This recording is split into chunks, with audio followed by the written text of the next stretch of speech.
Hey guys, no different locale today. Uh, on mine today, guys, and let me go ahead and put the old.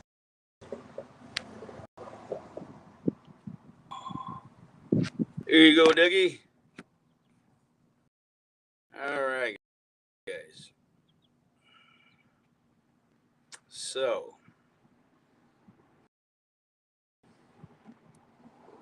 waiting on Doug to jump in the chat here. About KARLIE GUSE today, guys. KARLIE GUSE. Really strange case, KARLIE's.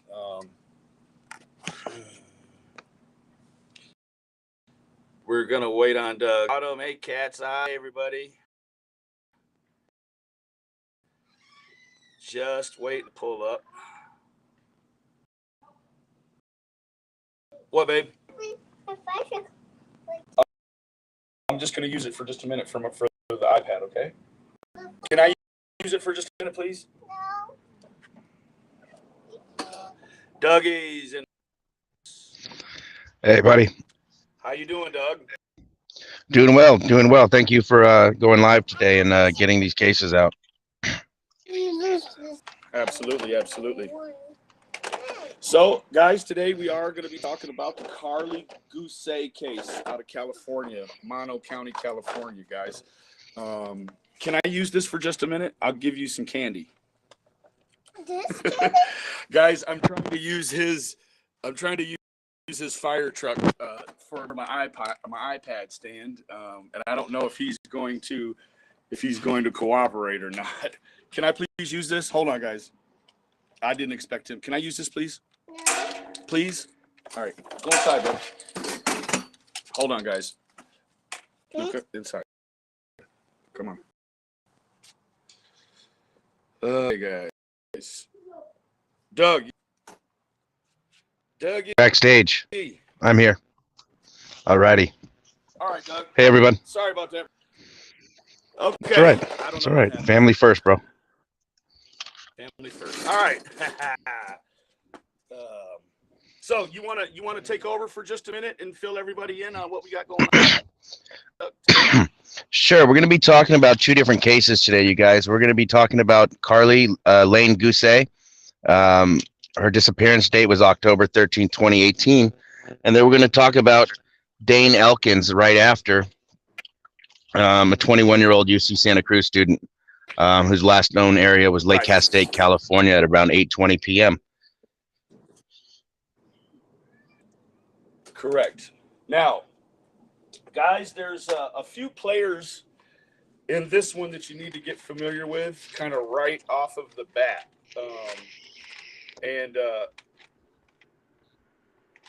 Wow, I'm just a little bit.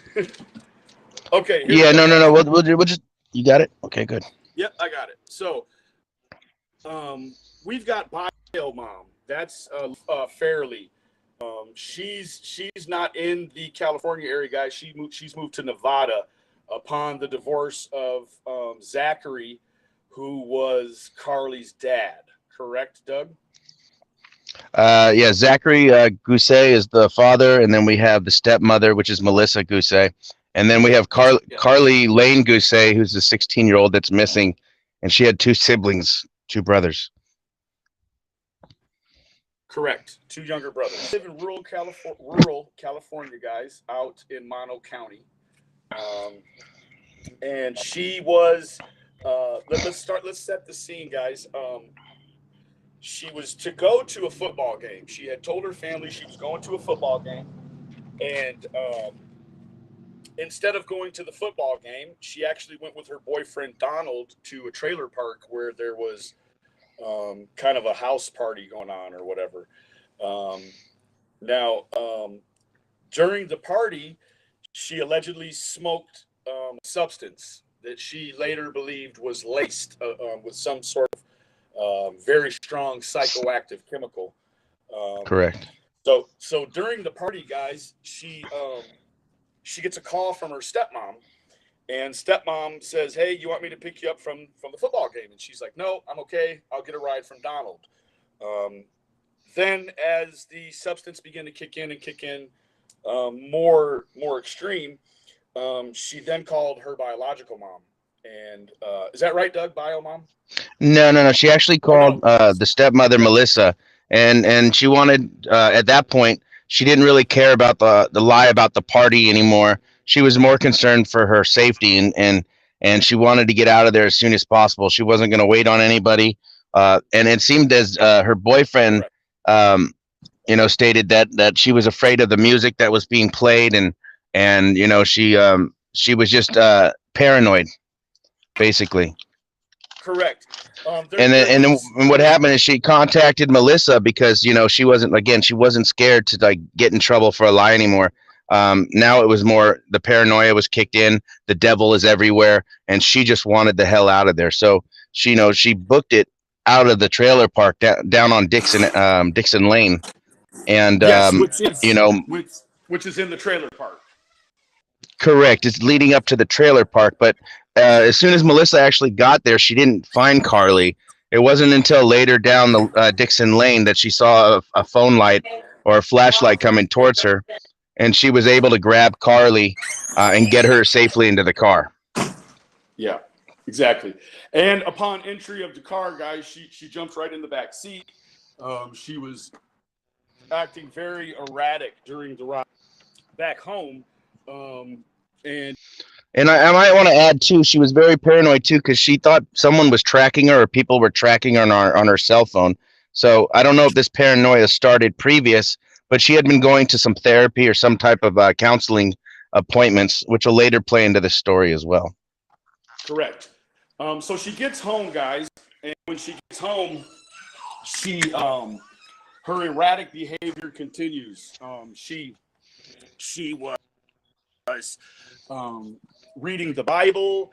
She was writing on paper, hours and hours and hours. She was just very erratic with her behavior, and at She which just, time it was weird. She didn't want her. She didn't want even to let her stepmom out of her sight. She was exactly insistent on making sure that Melissa was in her view at all times, which is kind of weird. If you know somebody, even if you're going through some psychedelic thing, like we've all probably had that issue in our life at some point.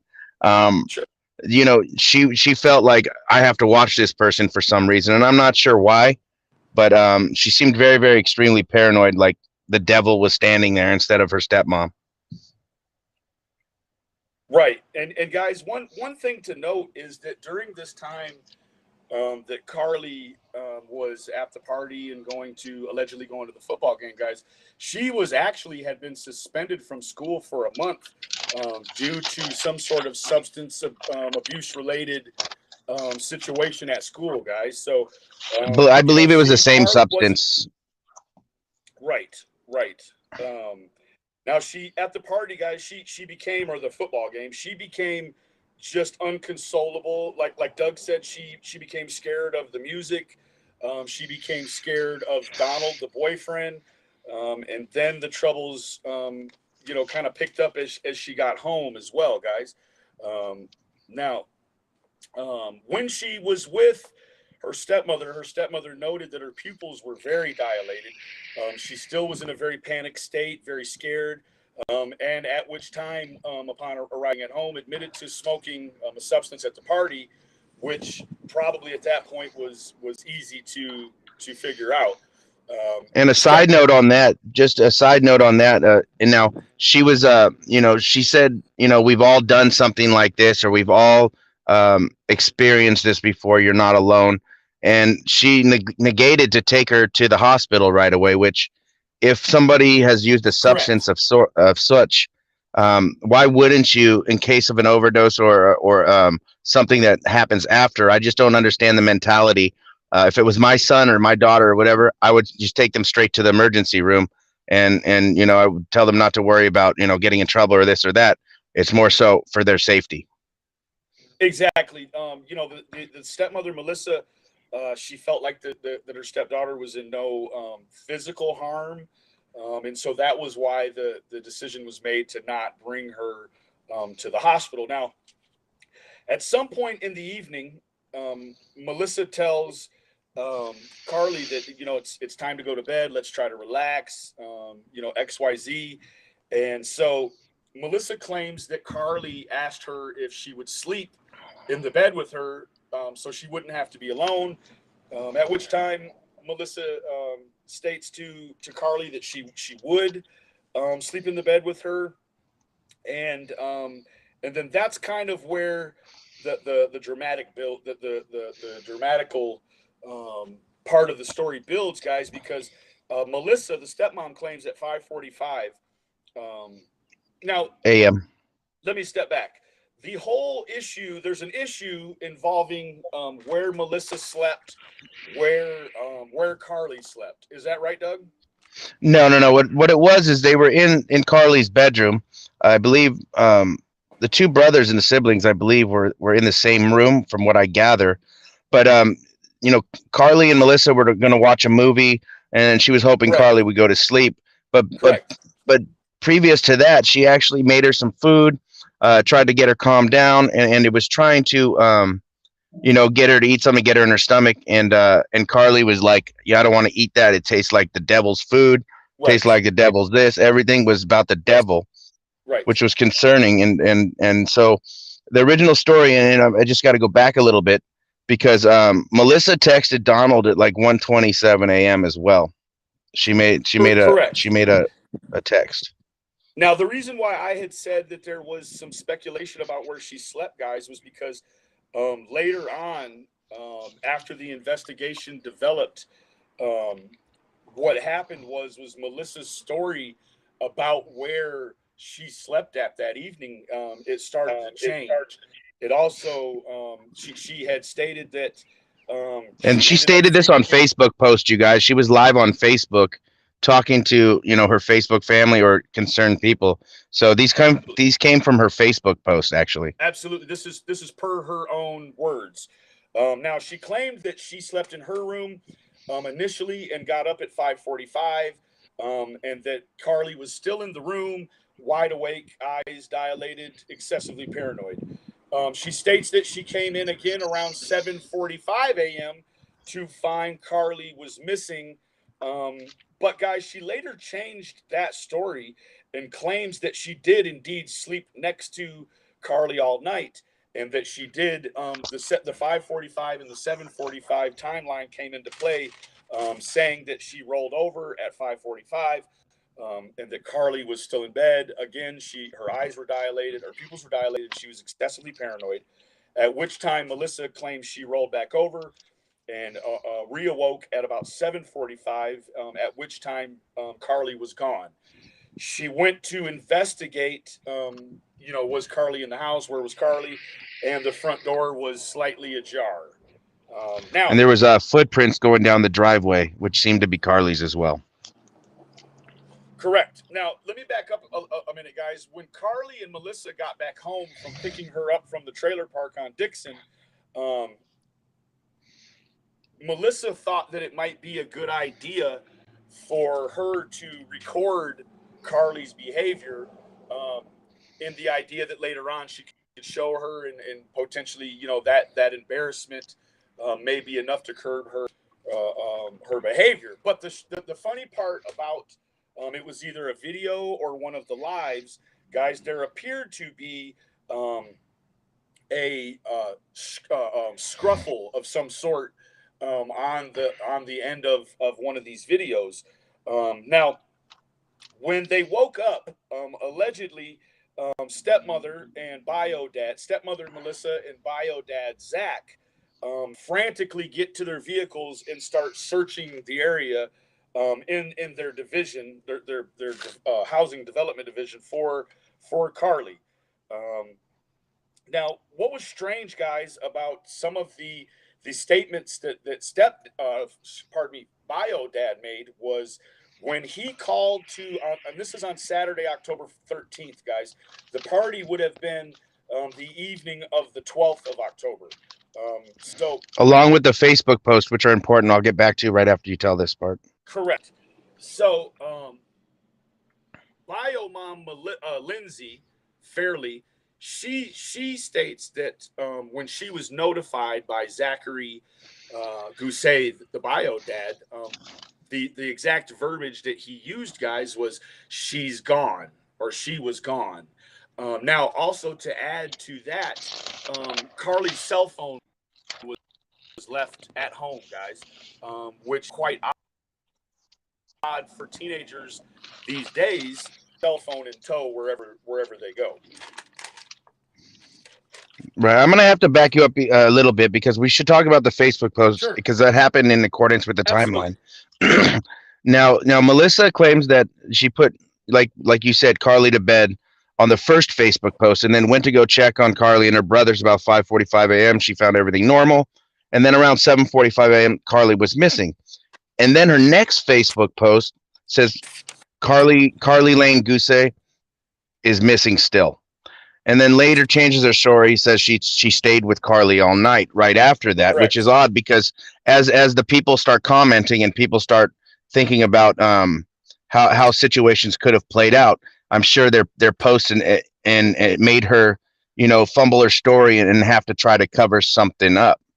Correct. She also Correct. um so my question to you would be like and you guys, how could the stories change so drastically in such a short period of time besides maybe the vocalization through Facebook posts? And then she also claims that Carly was the wide awake with her eyes wide open the whole time. Like that Correct. would concern me if if she's still not coming down or coming off the kind of drug or whatever she was on. I'm assuming it's due to the substance abuse, but it also could have been due to fear and being being a girl that's getting counseling and things of that nature. She may have had a like a depression type of or a fear of being she's in a newly divorced family. Her dad's already remarried. It's all really kind of weird probably to her. So it could throw a teenager out of whack, and I've seen it happen, and it's a really good possibility. But then Melissa goes in to say around 7 to 7:15 a.m. that she woke up only to find Carly missing, and the front door was left slightly opened or ajar, and there was footprints. So Melissa, that raised concern to the good citizens worried about Carly. So they started questioning her Facebook posts and questioning her further. And Correct. so why did the story change? Is basically So, that's a question uh, we have to look at as well. right now, as far as the mother's the description of what Carly was last seen wearing, the stepmother's description was she was wearing a white sort of tight shirt and skinny jeans. Now, there were actually three people that witnessed Carly walking the street in her housing development.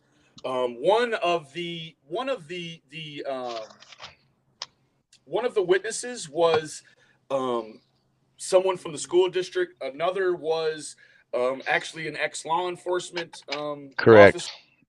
and then one was just a neighbor. Guys, now He was a woodsman. He was actually a woodsman, and correct, he would be the last account, which he was the one in his jacuzzi at around 6 to 6:45 a.m. Who correct, he saw her walk by, looking at the sky, holding a piece of paper, which I believe to be her counseling appointments and what she's correct, been working on or things like that. correct. And then to precurse that, I wanted to ask a question because a lot of Sure. people have cell phone trackers and stuff on family plans and stuff like that. Absolutely. Um, and they don't tell their kids. So, Right. that could be a thing where she was being tracked and traced, and maybe her parents never told her, and the stepmom never told her, and maybe that kind of led her to believe that somebody was out to get her also, which didn't add any help to her paranoia. Right, and that could be why she just left the phone at the house. Now, you also want to bear in mind that two of these people knew her. The law enforcement officer, I believe, was one, and then the individual from the school district. Now, these people claimed that she was wearing different attire than what her mother said she was wearing when she went missing. So at that time, her mother then she kind of conformed to the eyewitnesses description of her saying, "Oh yeah, she was wearing the gray sweatsuit and yada yada yada."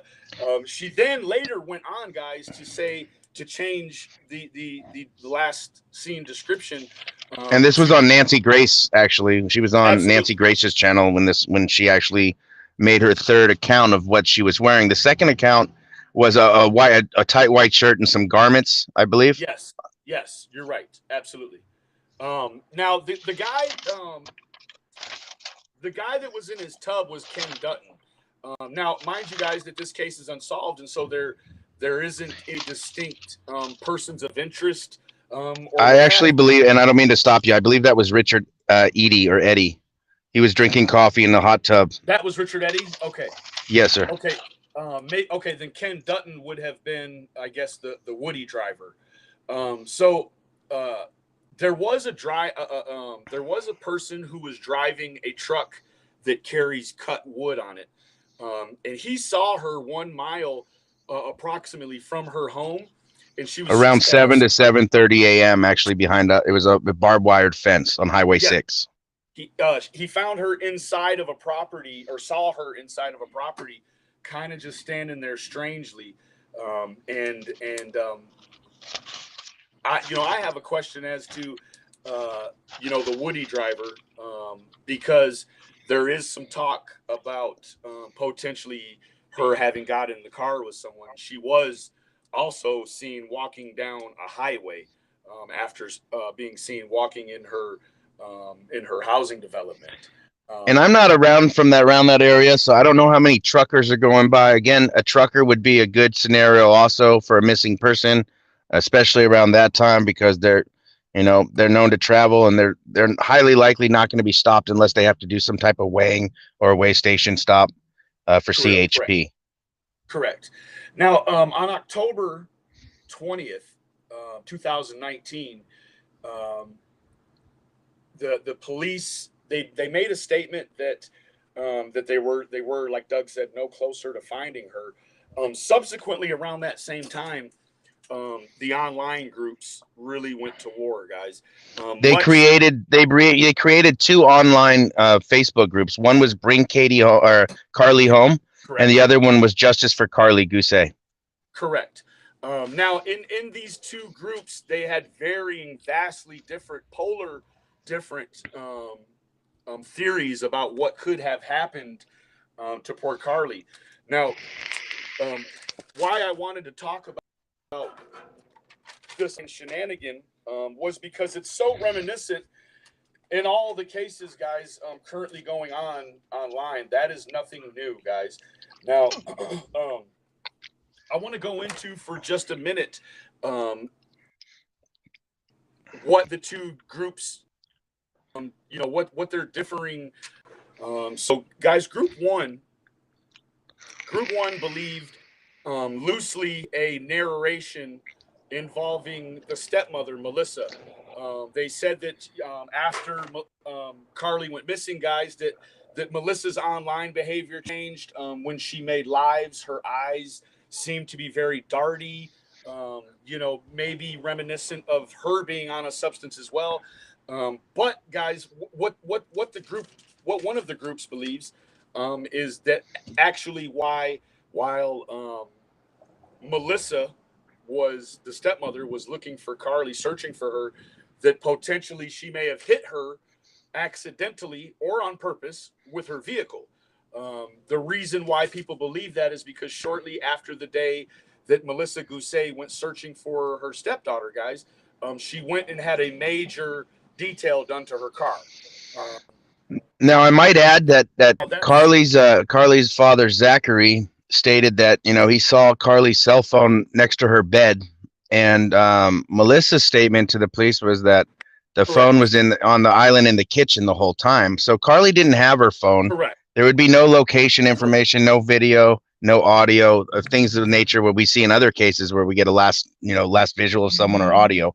So she didn't have her phone, and I believe that's because she feared someone might find her through her phone, being paranoid. Yeah, she's being tracked, she thinks, right? She's very paranoid of attack and what have you. So again, guys, this portion of the narration is where they begin to talk about this scuffle that allegedly occurred between the stepmother and KARLIE. And this is all now. This is fast forwarding all the way to October of 2019, after Correct. the detective of Mono County Sheriff's Office stated, "We are no closer to finding Carly," quote unquote. Absolutely, guys. Absolutely. Now, to talk about the second of the two groups online, where where the fallout occurred, it was it was particularly talked about the falling out being in the Facebook groups, guys. And so the second group that had a theory, guys, their theory kind of revolves, not kind of, but basically revolves around Donald, the boyfriend. The second group alleges that at some period in time, Carly had called a suicide hotline, and had talked to some folks there allegedly. This was all during a she had a very tumultuous relationship, allegedly with her boyfriend Donald. Now, Donald's behavior online began to change as well after Carly goes missing. He actually went on to state later at a later post that there actually wasn't a party, and that Carly had smoked with him at his house before. It was at a friend's house, actually, in the trailer park. Yes. He was actually instead of a party or a social gathering, it just was them three, and that's Correct. where they smoked the substance, So you which she believes was laced. Correct. You start to see again a changing of a narration, involving the last people that saw her. Guys, of course, this is all alleged, but let me see. That's a good Solana Roberts. That's a good statement as well, because she did ask her bio mom about different psychedelic drugs, I believe, as well, previous to this or privy to the situation happening. So Correct. I would say months prior to her having her breakdown. Correct. Now, guys, the night that she had a bad reaction to whatever it is that she smoked, she actually became very afraid of Donald, allegedly. So much so where he was trying to console her, and she allegedly bit him somewhere on the torso. And then at that point ran away, where at which time Donald states that he made the decision to not chase after her. That also, now when you take he didn't chase after her, you kind of jump back in time and realize that this happened at the trailer park. So he tried to console her. She was unconsolable, and then she runs off from him after having bit him. And, do you find it funny that Melissa had Donald? Do you think it's funny or find it funny, unless it was from a Facebook post that he had his phone number? How did unless they can get into her phone and she had a generic code or family knew it, they wouldn't been able to get Donald's number, I don't think, unless they found it through a Facebook. Absolutely. So there, guys, this case is strange. It's a little reminiscent of the Suzanne Morphew case, in the idea that you have people that allegedly had contact with someone that went missing, and then they just kind of vanish from thin air. Now, as far as the highway that she was walking down, guys, it's alleged that highway is used in the early morning hours by a lot of truckers who are doing early morning deliveries or running routes of whatever sort that their business pertains to. So they did actually, guys, find her footprints along the highway, and then it just sort of seems as if she left ground and they can't find her anymore. So, the truck drivers in the area became part of yet a third narration or set of theories or circumstances. Now with truckers, they have logbooks. They have to log their trips, their mileage, their gas, their location. Now I'm not sure, and I didn't hear this in anywhere I was looking. If the police had actually obtained logbooks or CHP logbooks to see if it correlates with who was coming in and out of that area. It's quite suspect to me. And her being a good-looking 16-year-old girl that's on her way to a bright future and a beautiful girl. It leads me to believe that there's too many corresponding coincidences. If that was her walking down Highway 6, that a trucker, Yeah. offer a ride and then it turns bad after that, or maybe he did take her somewhere and drop her off and something, happened after that. So you got to think there are so many possibilities. Or did since her boyfriend did drive and at first said that he was going to bring her home and then reached out to Melissa, maybe her boyfriend was out after and was angry at her, or maybe they, did something, very bad together while she was high, and that's why she was so erratic, and that maybe he killed her. And again, I don't know, and this is just a speculatory thing. um there's so many things that could have happened. There could have been more people than just the truckers on that road that time of morning, especially if they were on Absolutely. It could drugs. have just been any. Absolutely. Now, one of the theories that Donald kind of gave to the Facebook world or whoever was following him was that he kind of believes that Karlie just kind of walked off into the desert and potentially may have fallen into a ravine, couldn't make it back home, yada yada yada. But that area around her last known whereabouts have been extensively searched, and they found no remains or Yeah, they had search dogs and they had helicopters correct. right after Zachary called the bio mom and said Karlie is gone. Yeah, she's gone. Yeah. Yeah, and so then they brought in the search dogs and helicopters and found nothing. Correct. Now, guys, there's a lot of focus that's always put on verbiage from family members or potential suspects during murders or missing persons cases, and a lot of light and a lot of focus gets put on the statements that get made by these people involved, and these statements get picked apart. They get loaded with opinion. They get misrepresented in forms, various forms of media.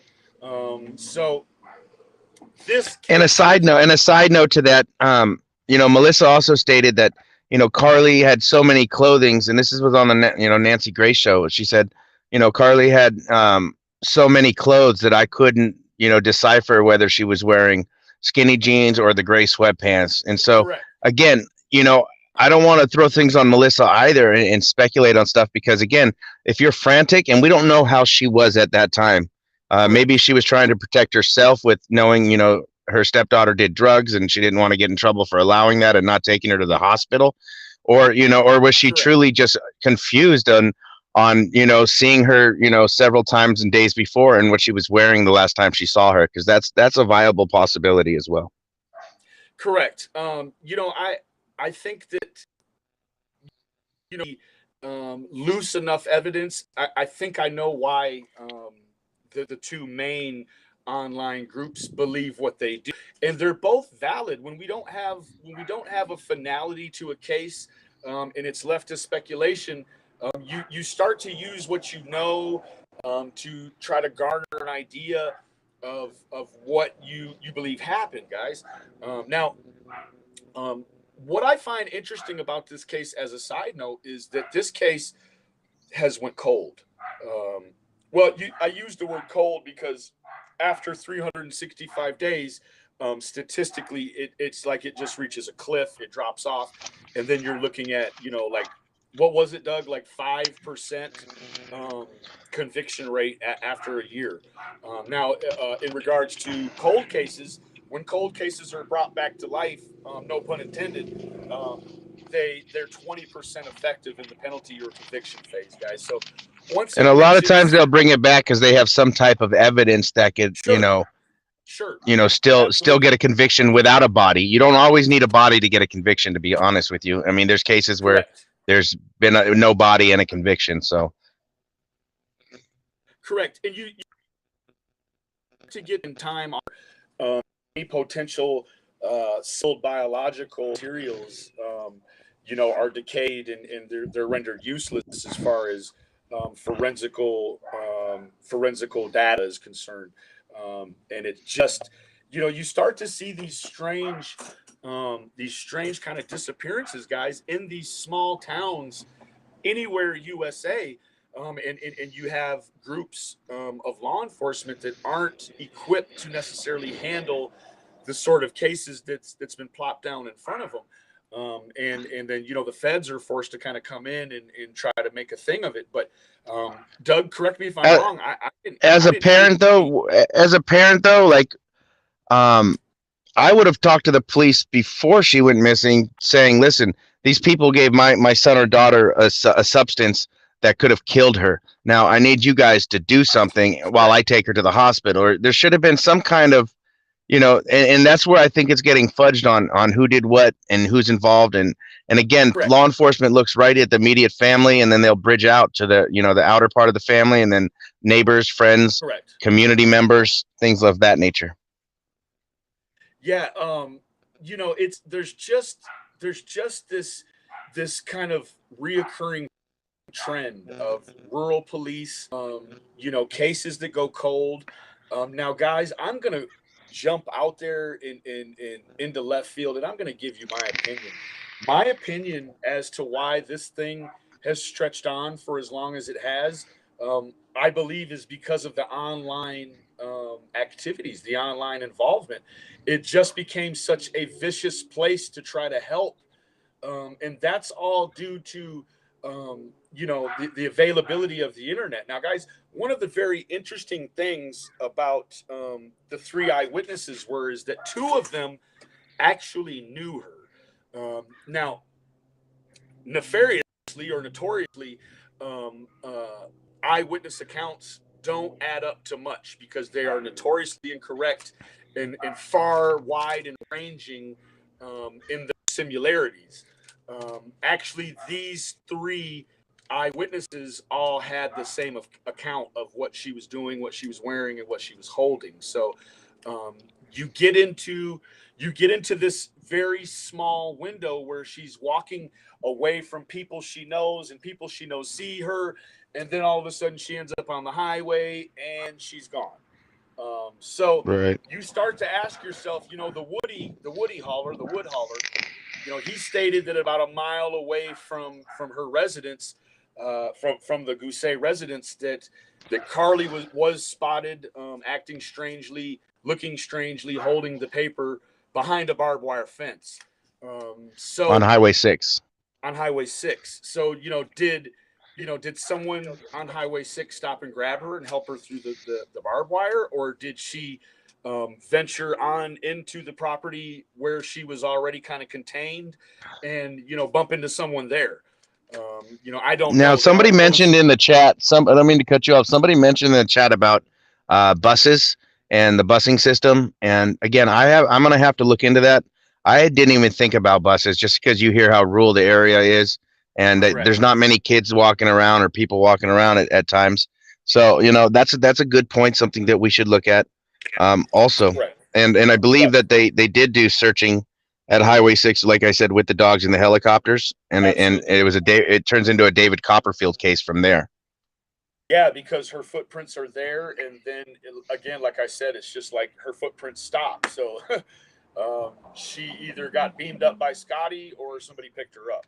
Um, it's a really strange case, much like the Delphi murders. You They have. also never mentioned if she had her wallet on her or anything like that. I haven't heard about her having money on her or any ways Correct. of buying anything necessary. And again, she didn't have her phone as well. So that's more stuff we got to take into account. We can't just simmer on the fact that, she walked out with a pocket full of cash and no ID and none of this.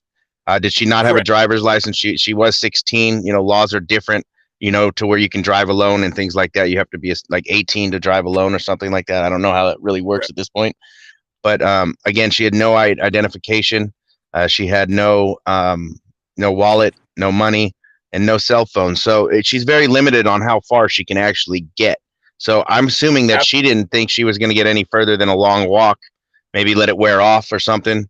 And then when Yeah. she felt right and something would click and she'd turn around and walk back. I don't know. Correct. You're talking about someone in a very, very stressed state of mind, and those people are capable of being a detriment to themselves or helping themselves. Um, I think I don't that believe she hurt herself, you guys. I'm not going to go with the suicide thing. I'm not going to go with the self-harm thing. I don't believe that. I just believe she was freaked out, and the drugs were a big part of it. yeah, guys, you start to take a glimpse at KARLIE GUSE, and you kind of see a girl that's on the fringe of getting in trouble. Her parents seem to be kind of conditioned to this kind of behavior, or to accept this sort of behavior from her. And what you start to get into, guys, is a scenario where the system failed KARLIE. Her parents kind of failed her, and also, Well, guys, KARLIE if her had, mom's giving her advice on drugs and psychedelics and things yeah, like that, I'm yeah, assuming, and I have to look further. I mean, if she did go through Bishop, and Bishop does have great fishing, by the way. If you go through Bishop, you're on your way to Nevada. correct. So I don't know. I mean, with it also adds another level of intrigue because of the availability to get to Vegas. Um, is she in Vegas, kind of like a Dane Elkins situation where, maybe she's being trafficked or she's being held against her will, being forced to do God knows what. It becomes a multi-dimensional dynamic situation, also based upon the locale and her age and gender. You just start to wonder. None of it looks like it could have turned out very well for KARLIE. Do you agree? I would assume that in a year we would have heard something. Now it's been what, 1, 2, 3 years. Yeah. Happened in 18, in October. So we're going on nearly 3 years or whatever. So, Correct. um, I'm assuming that, at this time there'd be a lot of body decay, depending on, how she was stored. If she was killed, was she put in a Correct. container? Was she put underwater? And there's a lot of water in between, I believe, there in Nevada as well. And again, I don't know who's searched what yet. I'm still like getting familiar with the ins and outs of this case as well. But from what I've researched and what I hear, and what I'm looking at, KARLIE just didn't disappear on her own. She didn't just vanish into thin air, out of sight, kind of thing. She had help. Um, yeah, and the stories leading up to this, and again, Donald was contacted at 1:27 a.m. Um, the night, I believe she went missing, by Melissa, Yeah. and he was a different kind of story and a different kind of person at that point. He was more like, I don't really want anything to do with this. He was vocal online as well on his Facebook. So, Donald to me, isn't as suspect as somebody closer in the family. Now Zachary, I'm not sure where he really plays into this, because as a father, I would have handled this a lot differently than he did. For certain. I would have divorced Melissa immediately for not helping my daughter get to the hospital and letting her possibly die in my house. For Um, certain. I Yeah. I gotta have to lean towards, um, Zachary could have done more as a father as well, and Melissa could have done more as a stepmom. And again, the bio mom and and and um, and the daughter were best friends. Um, so KARLIE confided in her mom a lot more than probably her stepmom. So I don't know what the stories between them, or the talks were between them, in days coming recent to this, and up to the point of, Friday night, October 12th, 2018, when she didn't make it to that high school football game, and then missing October 13th. Um, Disappearance and possible death. We don't know. I mean, again, there's also trafficking stuff that you got to consider. Sex Ab- trafficking. She actually falls into a perfect category for that in my eyes. Um, I don't want to be, generic in how I'm thinking, but like 16-year-old girl, truck drivers, maybe gang members around, or people from the trailer park may have followed her or followed as well. I don't know who lives in that trailer park besides, Donald's friend. And what did Donald's friend maybe did Donald's friend try to do something to her, and that's why she got scared, or did Donald and his friend try to do something to her and she got, spooked, and then she took off again? I don't know. The paranoia is so bad from what we hear that we can't really put one and one together. Correct. It's so dynamic, in what you have, that adds that level of hardship to it is the fact that she was a troubled teen. Um, And why it was she has going through all the counseling? Why was she going through counseling for what? We don't for know. the We don't know substance what her abuse. counseling was about. Right, but was there more for Yeah, mental? Like when you have substance abuse, they'll do a mental evaluation on you too, and work on getting you on different medications. Maybe she was on some other correct. medications for this, and it was a bad confliction, and maybe they didn't do a hardcore drug. Maybe it was just marijuana. I don't know. Some people react differently to it. So, Absolutely. I want to hope that it wasn't anything hard, because that would, also conflict with medications. And again, that leads me to believe Melissa didn't do the right thing and her father didn't do the right thing. Yeah, you start to wonder why you didn't hear as much from Zachary necessarily as you did from Melissa. Melissa seemed to really soak up all the drama, regarding this Well, she's case a online. Facebook Live star. She's a Facebook Liver. I Yeah, mean, I've never gone live on yeah, Facebook, and I hate Facebook. I really don't even use it except for this. I'm No Thanks Investigates, and I just have a generic account. But I think I have like right. 7 or 10 accounts people have made, so I really don't know. But going Facebook Live gives everybody, not only that's watching you, that's in your friend base, but if it's a shared post, or it's a post in the live feeds, other people started coming in and started grasping a concept on this. And again, that's how the Facebook group started, and that's how the war amongst the Facebook group started, was two totalities of different mindsets, and their narrative wasn't accepted, so that now I'm fighting with the other Facebook group. So Correct. again, it comes back to like gag orders and shut up orders, and just knowing that you shouldn't put all your business through Facebook, because again, now we have to circle back and try to decimate the story. That's it. Yeah, And it it's, makes the and work hard. you really can't. It makes the process of what we do so difficult when you jump into something that is already so convoluted by the activities of distasteful people online. I'm not saying every single person involved in looking for the whereabouts of KARLIE GUSE are doing it incorrectly, but um, you are still able to adopt a theory, guys, and be professional about your approach to others that have differing ideologies or different viewpoints. It can be done, guys. The Orrin and Orson West case is not a good representation of what the online community could and should be. And the KARLIE GUSE case is exactly the same. It only makes it take longer. It takes so much longer to decipher the bullshit, and it takes so much longer for the police to do their jobs, because they're getting probably thousands of leads and thousands of sightings that aren't relevant and that aren't hurt, but they have to check them out. So without talking about Absolutely. other cases and things like that too much, since we're on KARLIE GUSE's case, there's a lot of cases that appear to look the same. And again, a lot of it has to go back to, were the procedurals done properly by the police as well? They had CHP out there looking for her and things of that nature.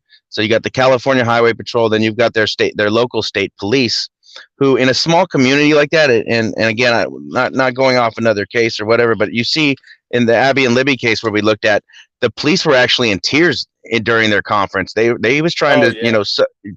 and you could tell that they truly were doing everything they can. I haven't got that notion from a lot of other departments or other things I've seen online due to these cases. So it made lead us to believe that the cops didn't do their job properly. But again, people like the Facebook community and YouTube community may have put a fork in that road, to where they had to take a left instead of a right. And I believe that now, circling back a year later or 2 years later, in October of 2019, where they said they're no closer, they're only further at that point, you guys. They can't say that, though. They're only further Absolutely. away, because I don't feel that they had any substantial leads right away, and that again the search didn't happen the proper way right away. I don't even believe there was organized search parties after that date. I believe people handed out flyers, and somebody in our room, Solana, thank you for being a part of that, and Thank you. putting your feet on the ground out there, because that's important.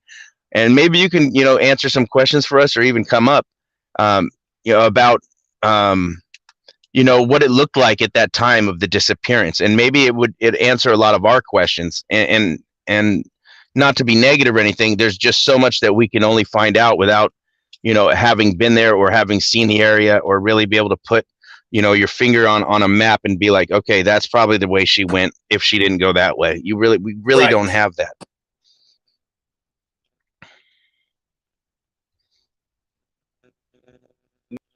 No, I start to see, I feel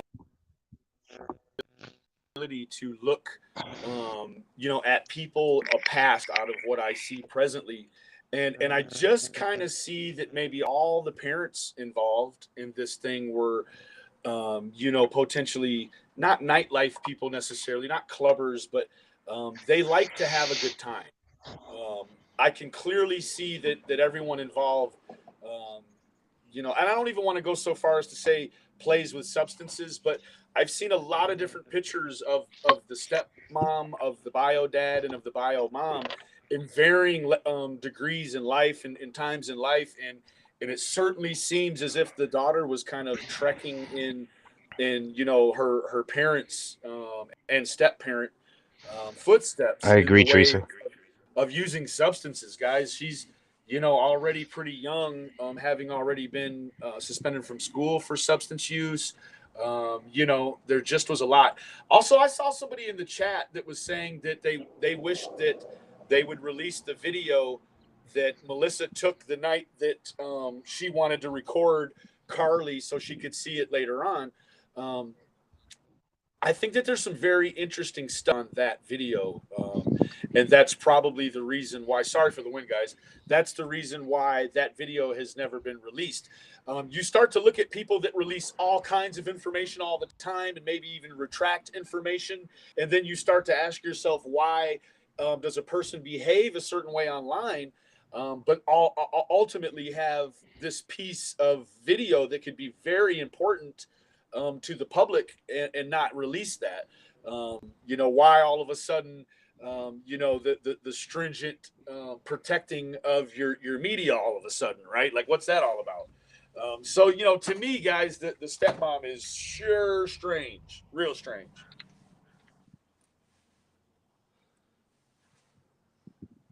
Yes, Amanda Panda. I believe potentially that she may have smoked some K2.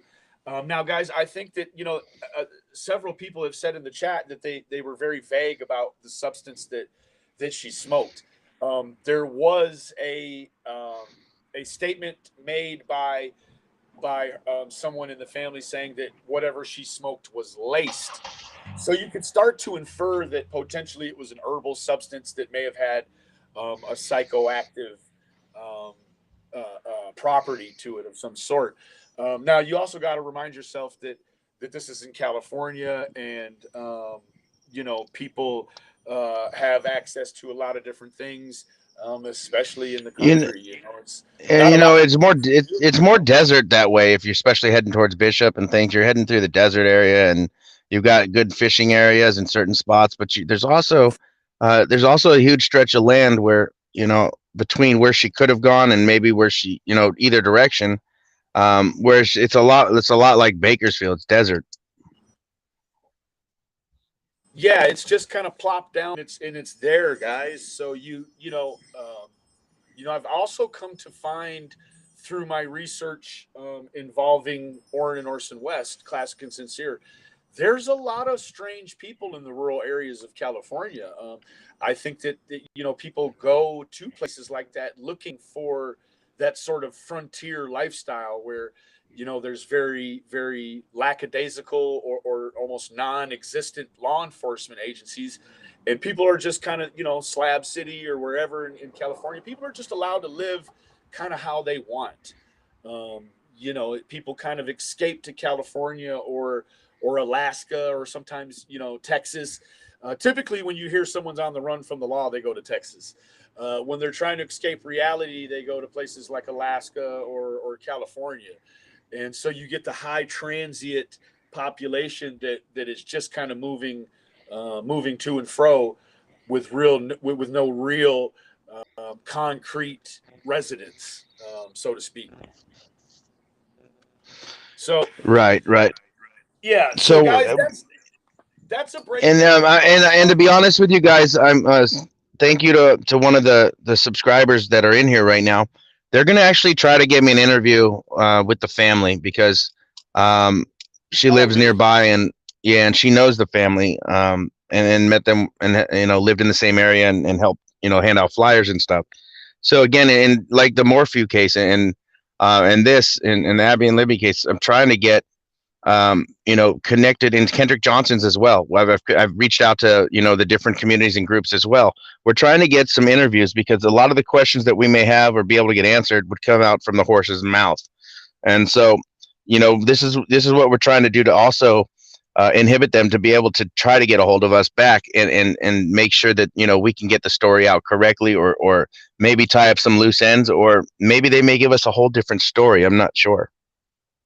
Absolutely. A lot of things, guys, are sensationalized, as you know. A lot of things are sensationalized for social media so as to direct or redirect, online traffic, so as to, accumulate views or what have you. You start to enter into these types of investigations and situations where the online community is so skewed that the beginner or the layman sleuth person has a hard time coming in and navigating any of the information that's involved. It's a lot of it also is cutting minute, moment to moment stuff where I will try to find the most relevant, unbiased um, publishment of the case. And already, we find a lot of times, Doug, when we go into our lives and then look at the chats, already people or have different opinionations or what have you. So these cases are so fluid and ever changing, very rapidly, guys. They're microcosms of life all in themselves. They involve all different races and ethnicities and backgrounds, but ultimately serve pretty much kind of one purpose, and that one purpose is to argue and bicker amongst each other. And so that's why you're kind of seeing Doug and I branch out from the classic and sincere case. We just want to be able to involve our voice with a lot of different communities so as to not be the target of any specific threat or defamation in one particular community. And We what's really also, important here to not to cut you off, yeah, and we're going to wrap up with this case, yeah, and we're going to do a brief Dane Elkins talk, because there's not a lot to go over. There's just more right, stuff we need to get out there. But the truth of the matter is, people are missing, and that we need answers, and people want answers.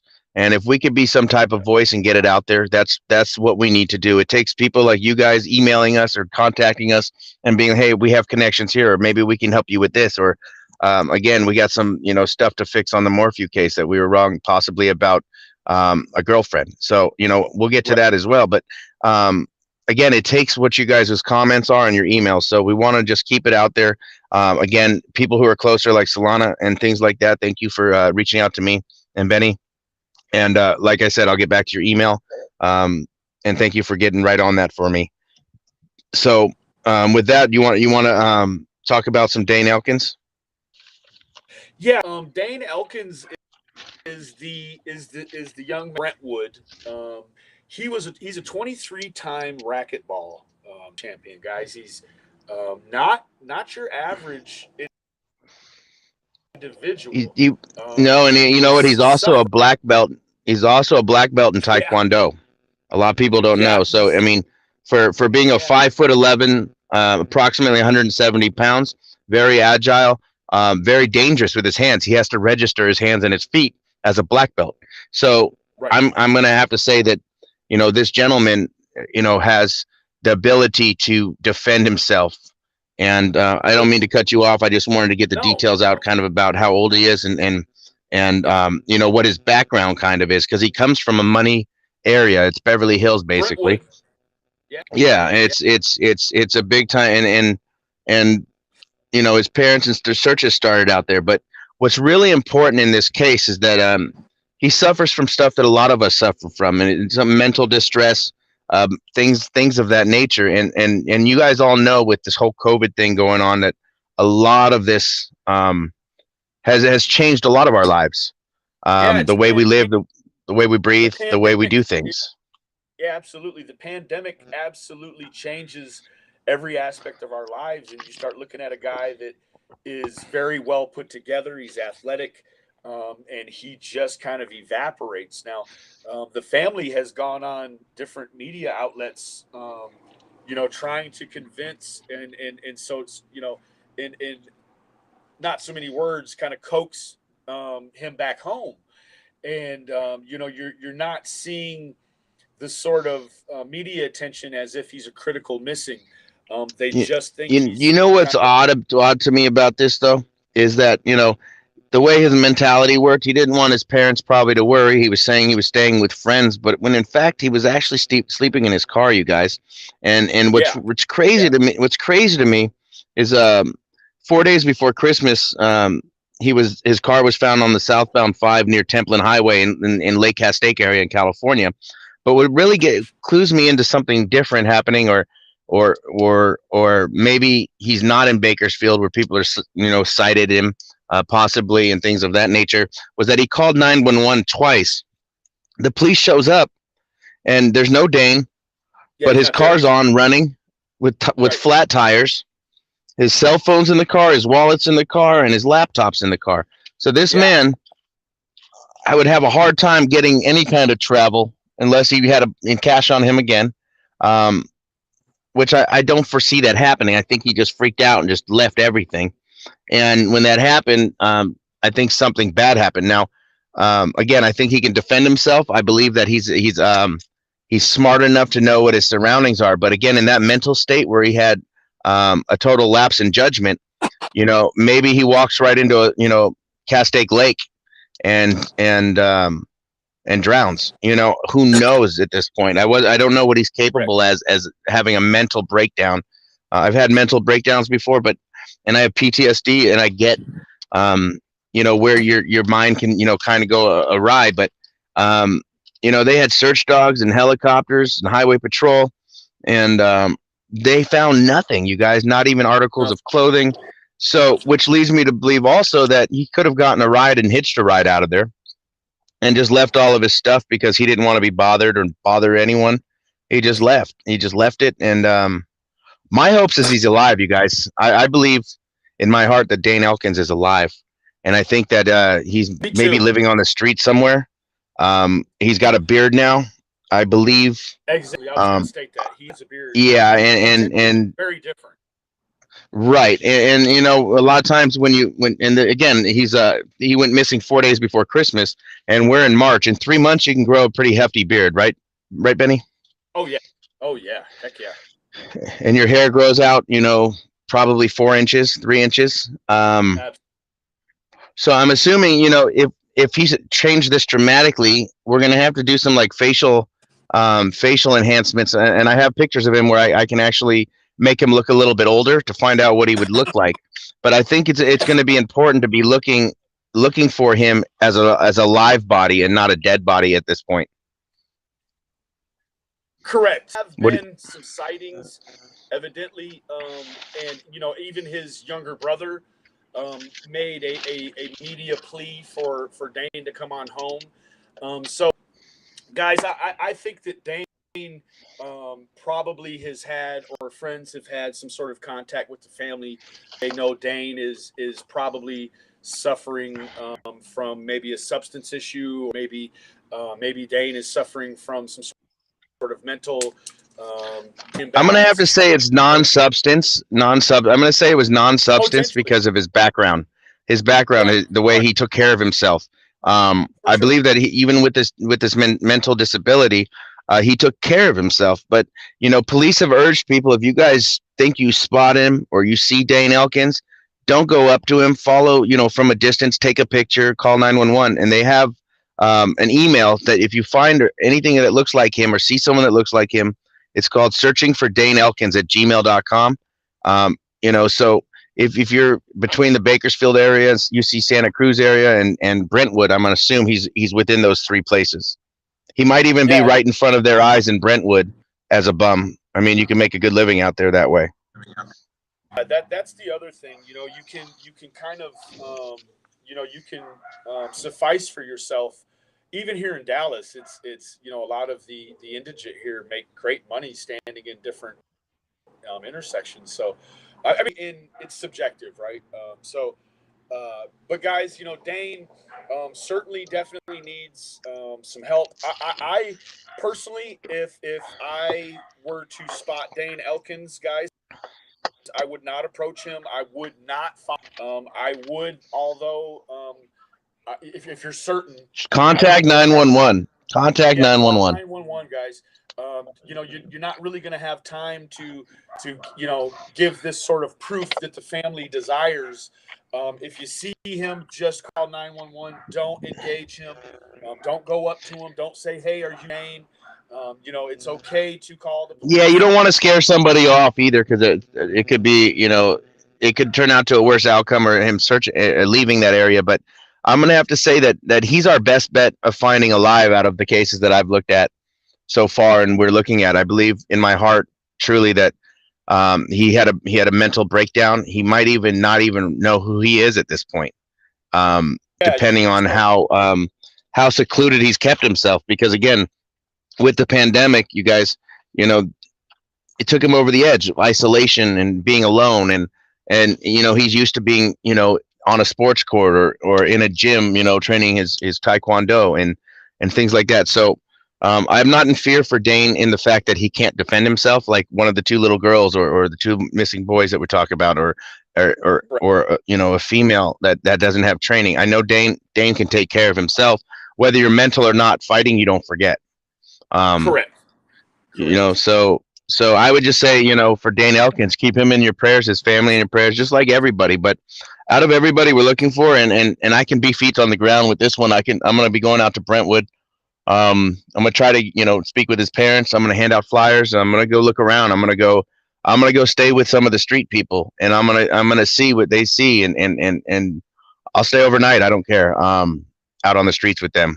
And go through it just to try to see if I could see somebody that looks or acts a certain way or may know something more, or even maybe a transient to where they could push me in a different direction. I don't mind driving around Brentwood. It's a lot safer than Bakersfield. There was a park, guys, that they believe they actually searched the park on the same day that the law enforcement and the family searched a park. I think it's called Hope Park. Is that correct, Doug? In Bakersfield? I'm sorry. I didn't recall a park on that one. They for whatever reason had started to focus on a park, and I'll find out what it is, guys, and I'll make a community post about it. But it's there in Bakersfield, and it's kind of a transient park. And they had done a search around that area the same day that law enforcement was searching East Pacheco and Cottonwood for the West Boys. It was thank you, Miss Nanda. G-Dog.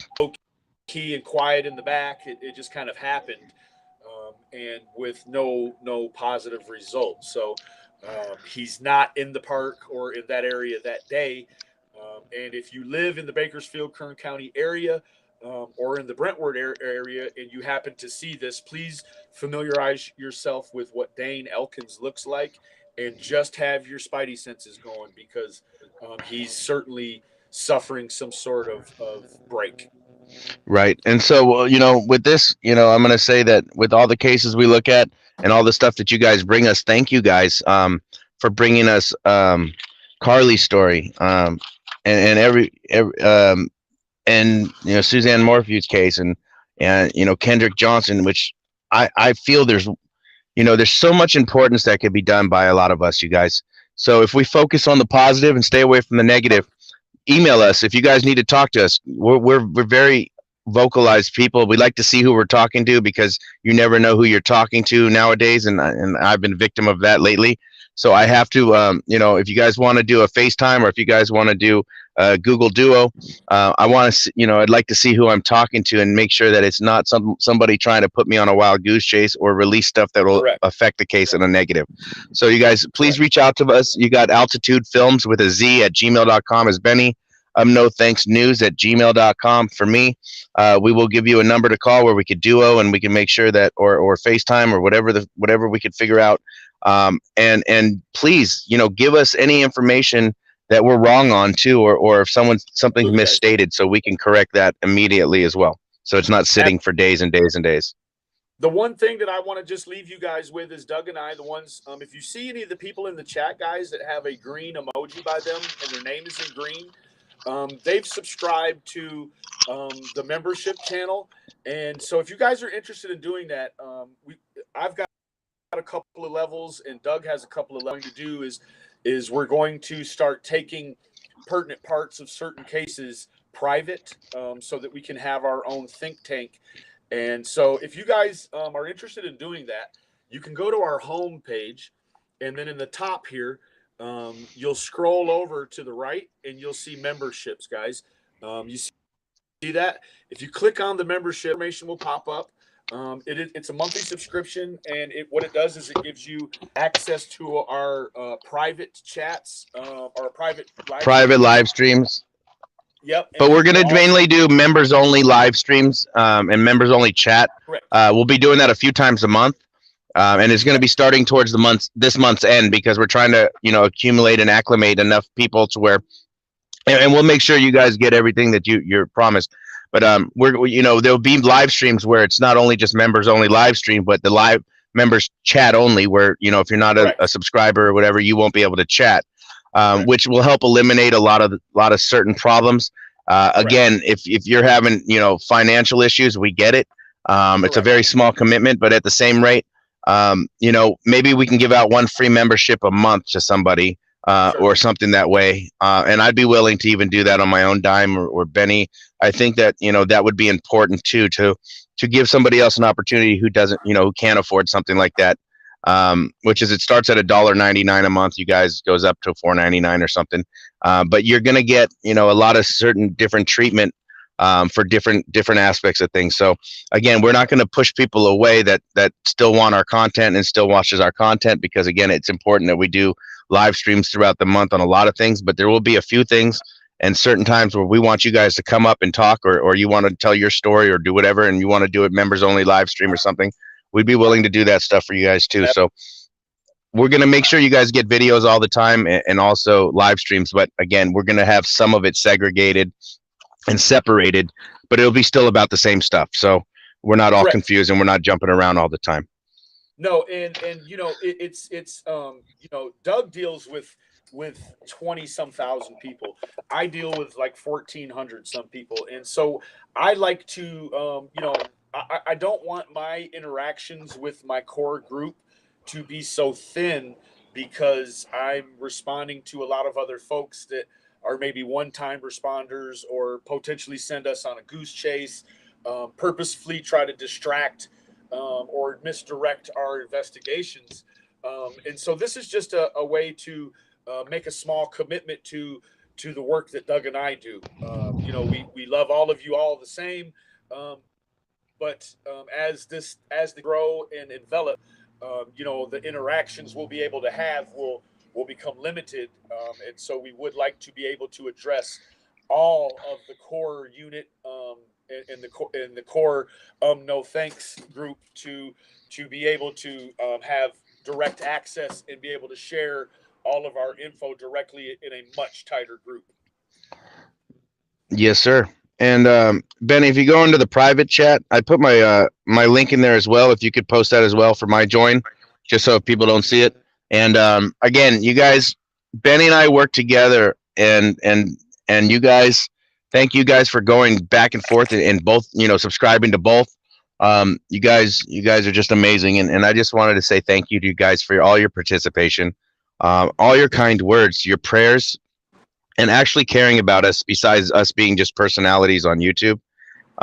We're people too, and we cry and bleed the same, and we love the Correct. same. So let's just keep it all about love and moving forward, and not any steps backwards. We don't want to be mentioning other channels and chats any longer, you guys. If you want to hit us privately, then we would love to um, take that encounter that way instead of it being something online, because then the comments won't rouse fights in between the community. The last thing we want to do is even argue with anyone in the community, because it takes away from us being positive. And with that, I'm going to say I got to go and Correct. catch you guys on the flip side. Benny, Me too. if you got to close it up, appreciate that. Love you, bro. I love all you guys, and thank you for having me on your show, Benny. Thanks, Doug. We'll catch up here later on, buddy. To everyone else remaining, guys, Yeah, brother.